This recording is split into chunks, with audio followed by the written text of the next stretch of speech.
Hi, I'm Tim. Welcome to Watch You Want, and thanks for logging on. Today we're looking at the Omega de Ville Hour Vision. You can see this pioneering Omega in-house coaxial caliber watch on our website, watchyouwant.com. Purchase it there, and if you enjoy these videos, please subscribe to our YouTube channel, Watch You Want Inc. You can also click on the card in the upper right-hand corner of this video at any time to see our complete listing for this watch with accessories included, additional high-res photos, and naturally, complete pricing information. When it launched in 2007, as the debut platform for the in-house coaxial caliber 8500, the de Ville Hour Vision was an absolute sensation. Taking the George Daniels coaxial escapement and pairing it with a movement that was built from scratch specifically to host it, Omega finally achieved all of the theoretical technical advantages of the coaxial while also achieving the kind of everyday wearability and durability that Omega watches are traditionally known for. Now on my wrist, 6 1/3 inches, 16 centimeters in circumference, the Hour Vision is very much a dress watch of the modern era. So not oversized, strictly speaking. It's 41 millimeters across the round of the case. It's definitely not a traditional size for a men's dress watch, as it has a girth of 12.5 millimeters, but with a nicely sloped bezel and sapphire, it's easy to fit this one under a dress cuff. Where the dimensions really diverge most from traditional sizes are in the lug-to-lug measurement and the virtual flare of this beautifully bolstered strap. Now from lug to lug, the watch is 49.5 millimeters, which is not overbearing in any sense. It's certainly not oversized by modern standards, but the watch has a little bit of a tendency to want to work against the curvature of a very small wrist.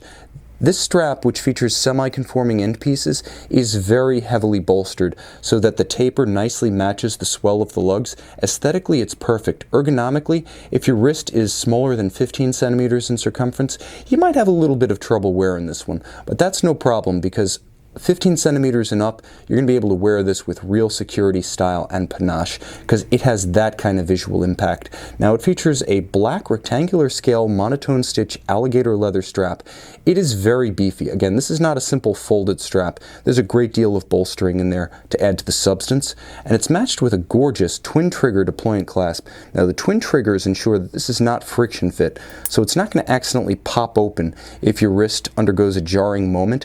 Both triggers have to be depressed to release it, and inside it's beautifully polished, beautifully finished. There are no raw machined edges here, and that's really speaking to the level of fit, finish, and elevated market positioning that Omega really embraced in the mid to late 2000s, going head to head with Rolex in the truest sense.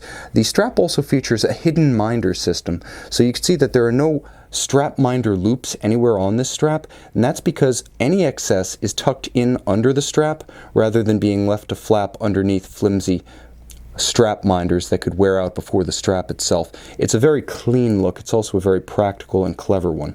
Now, the watch itself is a highlight because Omega was awfully proud of that caliber 8500 coaxial, and why shouldn't they be? It was a landmark technical achievement.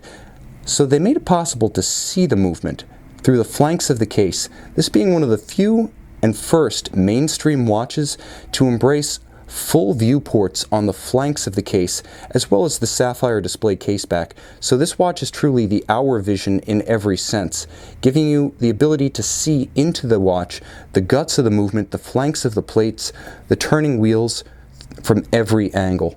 And it is a sight to behold. Beautifully contoured case, all high polish. You can see that the lugs have a unique modular look to them. There's a little bit of a step where they abut the bezel, and they do merge with both the flanks of the case and the bezel itself, giving them broad span. So even though they are fairly short cropped, they manage to have a long developing arc to them that really hugs both flanks of the case and creates an integrated look that's gorgeous without seeming cut off and excessively short.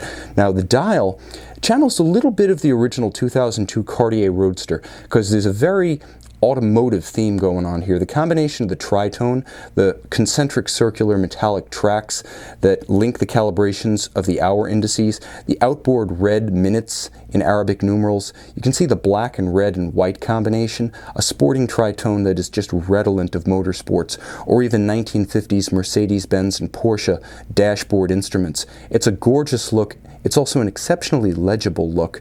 Now, the watch is wonderfully proportioned, and even small details, for instance, The stepped aperture of the monotone date disc are well done.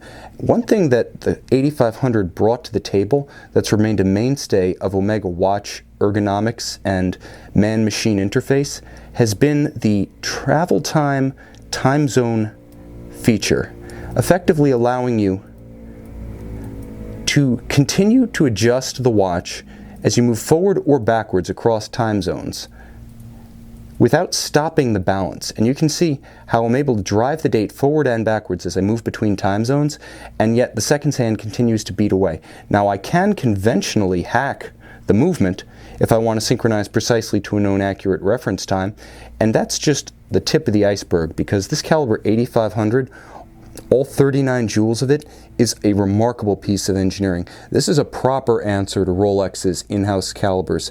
Full balance bridge, free sprung balance, 60-hour power reserve, twin mainspring barrels in series. Yes, it does have 39 joules, and they are beautifully arrayed across bridges decorated with a complex and distinctive arabesque. The screws are neither blued nor polished, but they're chemically blackened to give them a distinctive two-tone look against the rhodium silver brass plates. Now the watch is a COSC certified Swiss chronometer, as mentioned. It's also a coaxial caliber, but unlike the original caliber 2500s and the 3300 series chronographs, it was designed from the plate up to be a coaxial caliber, so it enjoys all of the precision of the coaxial and the long-term consistency, and yet at the same time it's sports watch tough. And this watch is in fact 100 meters water resistant. So if you did want to wear it on a NATO strap, if you wanted to wear it with a rubber strap, although it is a formal style, it can get wet and play hard. You can see this remarkable Omega Hour Vision, a true landmark watch, on our website, watchyouwant.com.